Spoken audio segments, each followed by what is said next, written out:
It's strange.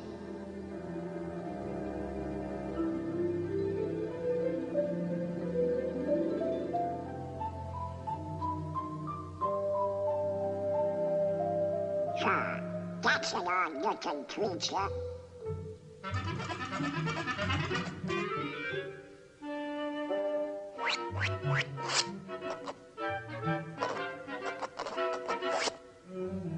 What kind of a crazy place is this?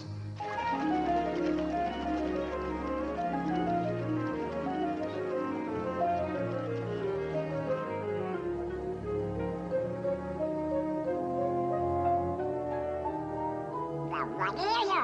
Squirrels? Pi is equal to 3.141592653589747, etc., etc., etc. Huh? Hello? Hello, Donald. That's me. Where am I? Mathemagic Land. Mathemagic Land? Never heard of it. It's the land of great adventure. Now, who are you? I'm a spirit, the true spirit of adventure. That's for me. What's next? A journey through the wonderland of mathematics. Mathematics? That's for eggheads. Eggheads? Now hold on, Donald. You like music, don't you? Yep. Well, without eggheads, there would be no music. Come on. Let's go to ancient Greece, to the time of Pythagoras, the master egghead of them all. Pythagoras? The father of mathematics and music.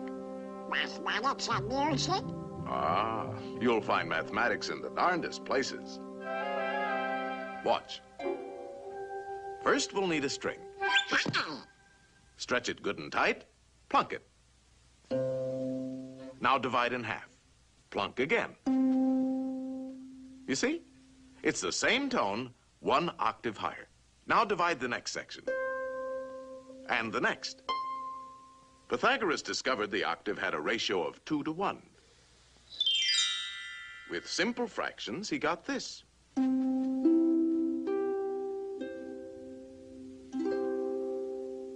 And from this harmony in numbers developed the musical scale of today.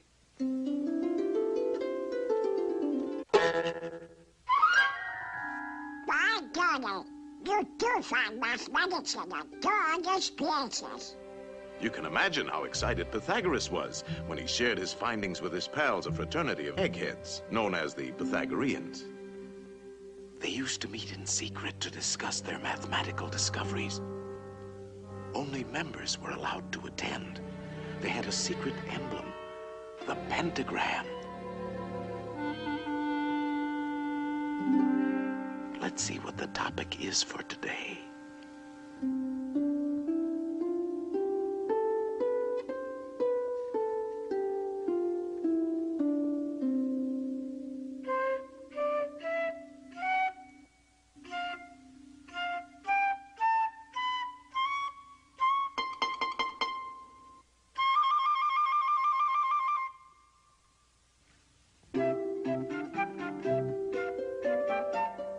What's going on?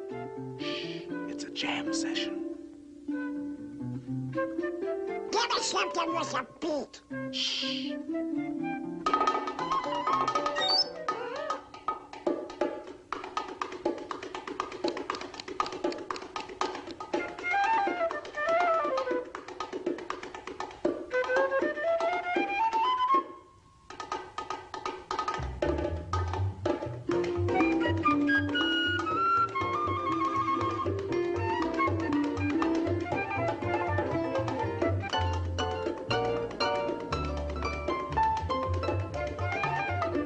So from these eggheads, the Pythagoreans, with their mathematical formula, came the basis of our music of today.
Shadow boy, put it down. Well, I'll be a postman head. It was our old friend Pythagoras who discovered that the pentagram was full of mathemagic. The two shorter lines combined exactly equal the third. And this line shows the magic proportions of the famous golden section. The second and third lines exactly equal the fourth. Once again, we have the golden section. But this is only the beginning. Hidden within the pentagram is a secret for creating a golden rectangle, which the Greeks admired for its beautiful proportions and magic qualities. The star contains the golden rectangle many times over.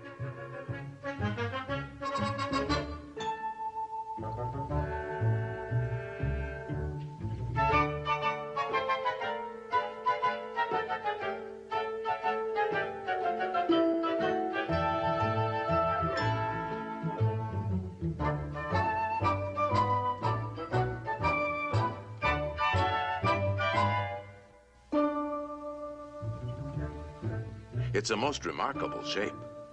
It can mathematically reproduce itself indefinitely.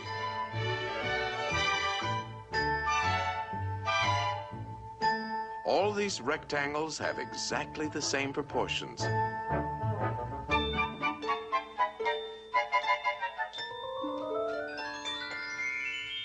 This figure also contains a magic spiral that repeats the proportions of the golden section into infinity. To the Greeks, the golden rectangle represented a mathematical law of beauty.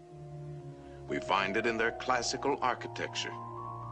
The Parthenon, perhaps one of the most famous of early Greek buildings, contains many golden rectangles.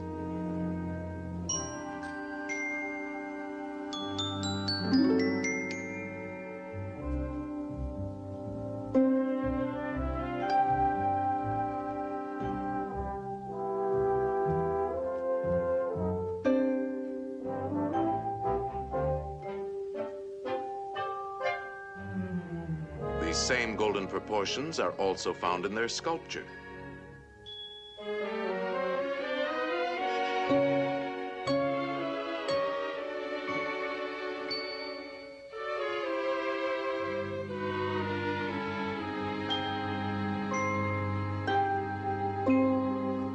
In the centuries that followed, the golden rectangle dominated the idea of beauty in architecture throughout the Western world. The Cathedral of Notre Dame is an outstanding example. The Renaissance painters knew this secret well.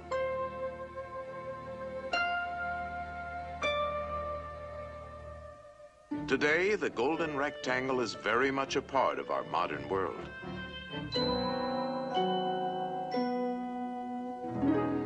Modern painters have rediscovered the magic of these proportions. Indeed, this ideal proportion is to be found in life itself. Boy, oh boy, oh boy. This is mathematics. I got mathematical figures like that. Donald. Get me to it. No. Ideal proportion. Not quite. No, I'm afraid not. Well, we can't all be mathematically perfect. Oh, yeah? Yeah, I knew I could do it. Now that you're all pent up in a pentagon, let's see how nature uses this same mathematical form. The petunia. The star jasmine.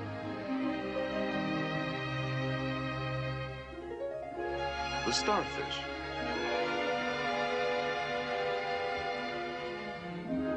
The wax flower.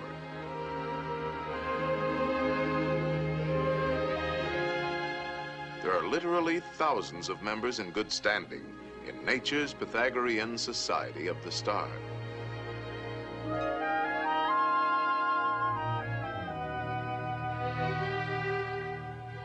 All nature's works have a mathematical logic, and her patterns are limitless.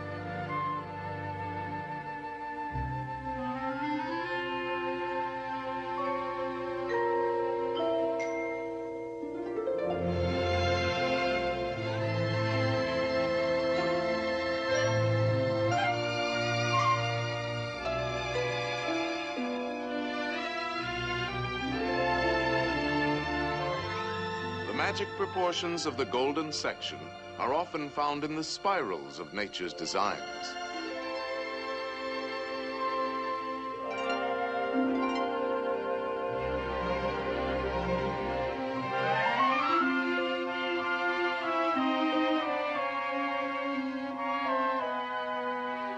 The profusion of mathematical forms brings to mind the words of Pythagoras. Everything is arranged according to number and mathematical shape. Yes, there is mathematics in music, in art, in just about everything. And as the Greeks had guessed, the rules are always the same.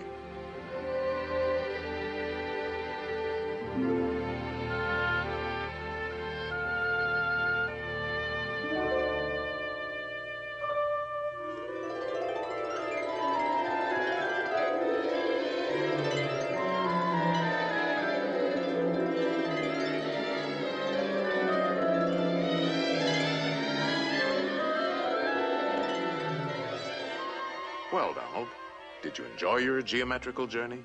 Gee, Mr. Spirit, there's a lot more to mathematics than 2 times 2. That's right, Donald. And you can find mathematics in games, too. Games? Oh, boy. Let's begin with a game that's played on squares.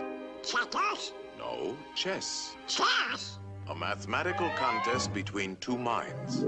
It's a game that has been enjoyed for centuries by kings and commoners. In fact, Lewis Carroll, a famous mathematician with a literary mind, used chess as a setting for his classic tale, Through the Looking Glass. Alice found herself face to face with a none too friendly group of chess pieces. Good heavens, what's this? Upon my soul, it appears to be a lost pawn. I'm no pawn. I'm Donald Duck. He says he's Donald Duck. Preposterous. Or it could be an Alice. Alice? No. It's a lost pawn. Lost pawn? Stop that pawn! Ow, Mr. Spirit!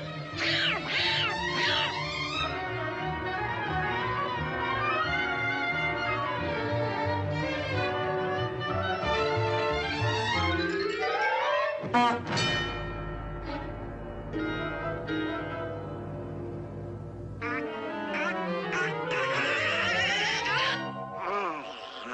Phew, that was close.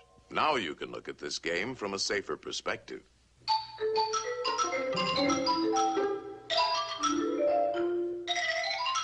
Chess is a game of calculated strategy, and since the board is geometrical, the moves are mathematical.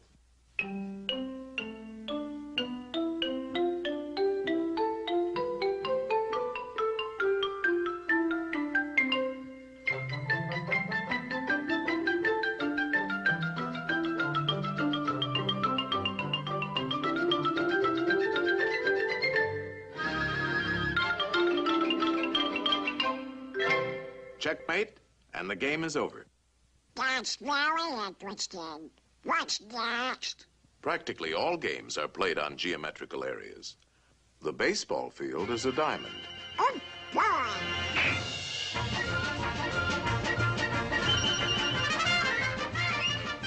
And without mathematics, we couldn't even keep score. Football is played on a rectangle divided by yard lines. Basketball is a game of circles, spheres, and rectangles.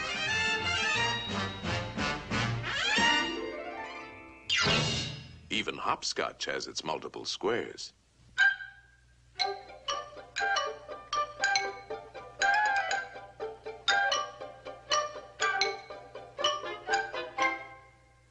What's next? Get any wins? No, a mathematical game played on a field of 2 perfect squares, using 3 perfect spheres, and a lot of diamonds. In other words, billiards. Oh, boy. That's for me.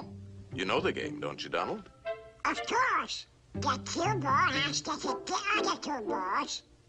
Like this.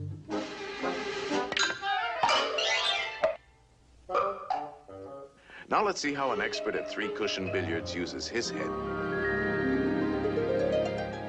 3-cushion? Yes, the cue ball not only has to hit both the other balls, but it must contact at least 3 cushions before it hits the final ball.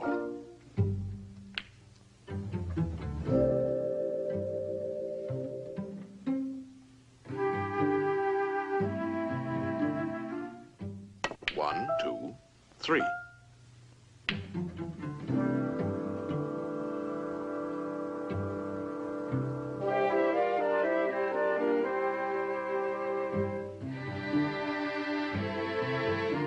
One, 2, 3.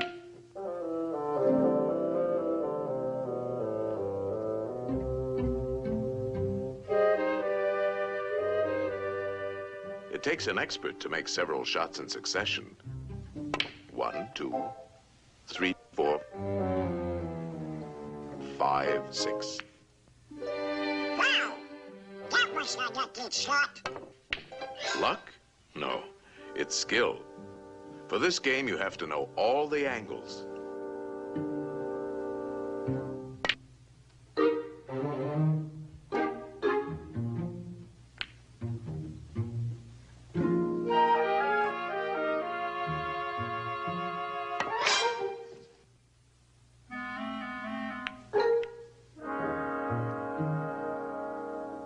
One, 2, 3, 4, 5, 6, 7.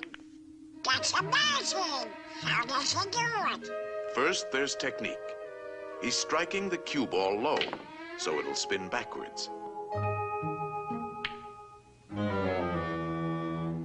Hitting the ball on the right side will make it hug the rail. These trick shots take a lot of practice. He missed it. 1, 2, 3. What's the mathematical about that? Oh, this game takes precise calculation. He figures out each shot in his head. He could play it like this, but it calls for quite a bit of luck. There is a better choice. For this, he uses the diamond markings on the rail as a mathematical guide. First, he figures the natural angle for hitting the object balls. And then he finds that his cue ball must bounce off the number 3 diamond. Next, he gets ready for the shot, and he needs a number for his cue position. This calls for a different set of numbers. Very confusing, isn't it? Not when you get the hang of it. You see, the cue position is 4. Now a simple subtraction. 3 from 4 is 1. So if he shoots for the first diamond, he should make it. It's called playing the diamond system.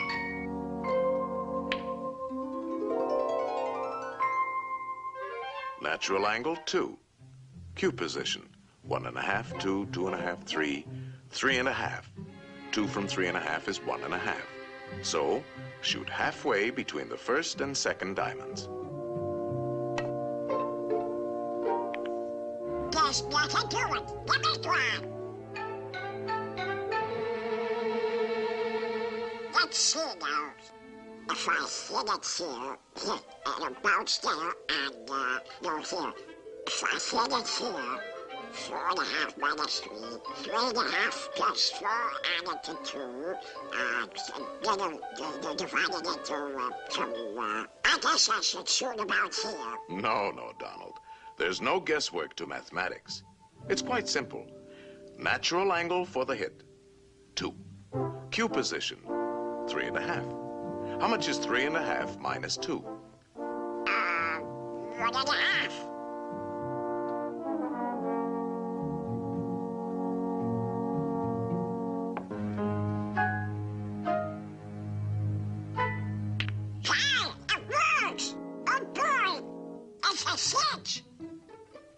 If I hit it here, 3.5 plus 4, 2, 4.5 minus 3, divided by 9. You're making it tough for yourself, Donald.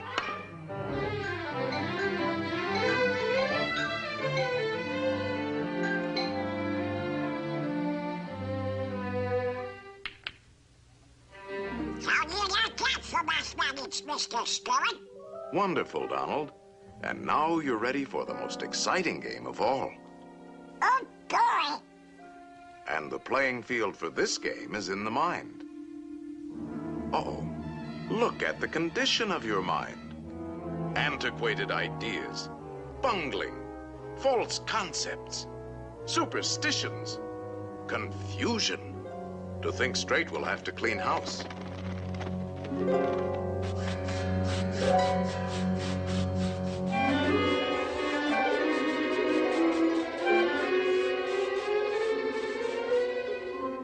There, that's more like it. A nice clean sweep. This game is played with circles and triangles. Think of a perfect circle. A perfect circle. Perfect circle. Perfect. Put a triangle inside and turn it. Now spin the circle. And what have you got? A ball. Yes, a sphere. The shape of things is first discovered in the mind. Slice off the top, and we have a magnifying glass. That's right. A lens is a section of a sphere. All optical instruments are created through mathematics. You see, there's a lot more to mathematics than just numbers and equations. Let's get back to our circle and triangle. Roll it, and we have a wheel.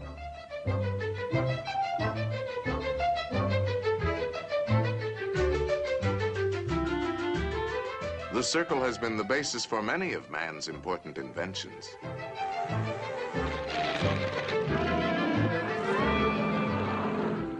The mind can create the most amazing things. If we spin the triangle, we have a Cone. slice the cone. The cone is full of useful mathematical shapes. Slice it again.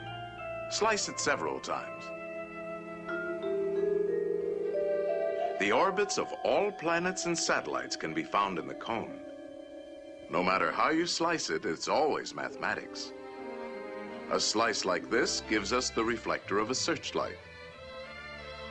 A slice like this, the mirror of a giant telescope. A line on a cone, and we have a drill. And a spring.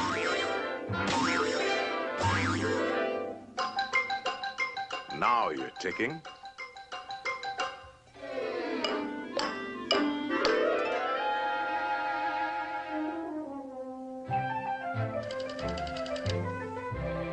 Number, please.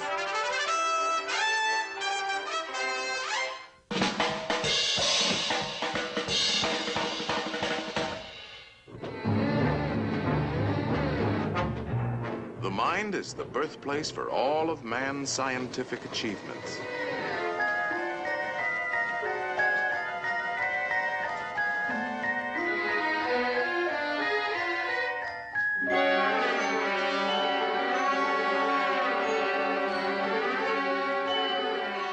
the mind knows no limits when used properly. Think of a pentagram, Donald. Now put another inside, a third, and a fourth. No pencil is sharp enough to draw as fine as you can think, and no paper large enough to hold your imagination. In fact, it is only in the mind that we can conceive infinity. Mathematical thinking has opened the doors to the exciting adventures of science. I'll be doggone. I've never seen so many doors before.